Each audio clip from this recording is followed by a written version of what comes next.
I would like to take the opportunity to speak about a couple of concerns of mine. One in particular relates to the ability of the fire services to tackle fires in high-rise buildings.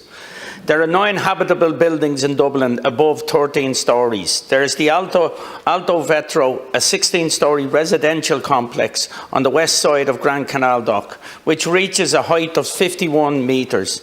The Capitol Dock, which is a mixed-use building with a height of 79 metres and 23 stories. Liberty Hall is almost 60 metres high and has 16 floors. And in my constituency of Dublin North West, there is the Metro Hotel in Ballymun, which is 52 metres high and has 15 floors. Dublin Fire Brigade have ladders which can reach the 4th floor of any building. The fire service has also acquired a 42-metre turntable ladder appliance for all high-rise developments.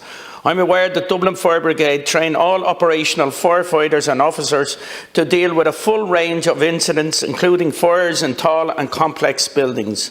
In general, fire appliances carry the same standard 10-metre and 13.5-metre ladders, which enable firefighters to reach the 4th floor of a building and is only really suitable for what would be termed regular housing stock.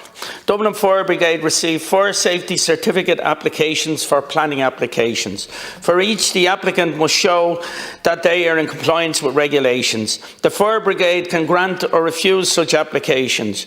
Should a fire occur in one of these high-rise buildings, the fire service strategy is principally to fight the fire from an internal protected stairwell and, where possible, using external resources. Clearly, the fire service will be constrained by the equipment that is available to them. And it's the opinion of a number of fire service personnel that the Dublin Fire Brigade is simply not equipped or trained to deal with fires in such high-rise buildings. And this is a real concern in the wake of the tragedy at Grenfell Towers in London.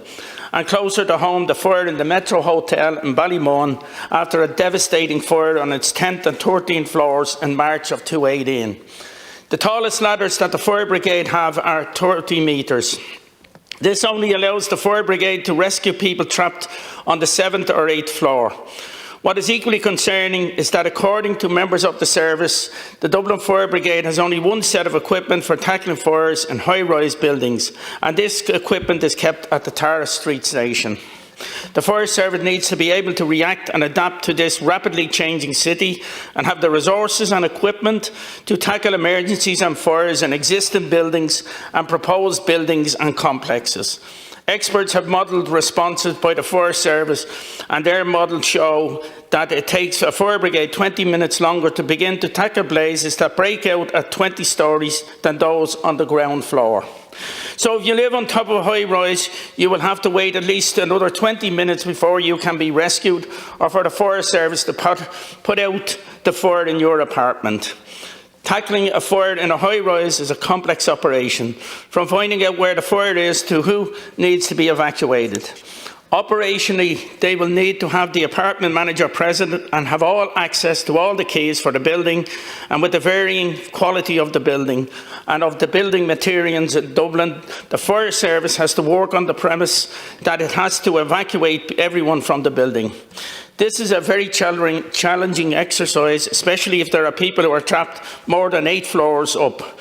Another concern I have is in regards to emergency vehicle access to underground parking areas, for example in shopping malls. This was graphically brought home to me last Friday when I was in an underground car park in a local shopping centre in Finglas when there was a very serious accident.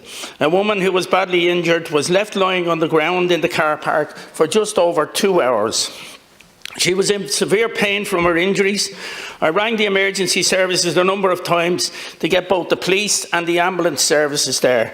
It took the ambulance just over 2 hours to arrive, and the police failed to turn up. From the conversation I had on the phone to the emergency services, it became clear that many ambulances were tied up at the hospitals waiting to deliver their patients, but because of the overcrowding at the emergency departments, they had to wait until space was freed up in the emergency department.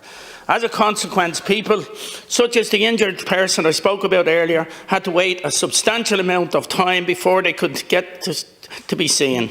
This is not acceptable, that people should be left in this condition for such a long time. However, the ambulance arrived, they could not access the underground car park and had to park outside and make their way, carrying their equipment, through the shopping mall to the injured party. This must be the case, I suspect, for some, if not many other underground facilities. Thank you. Thank you, Deputy.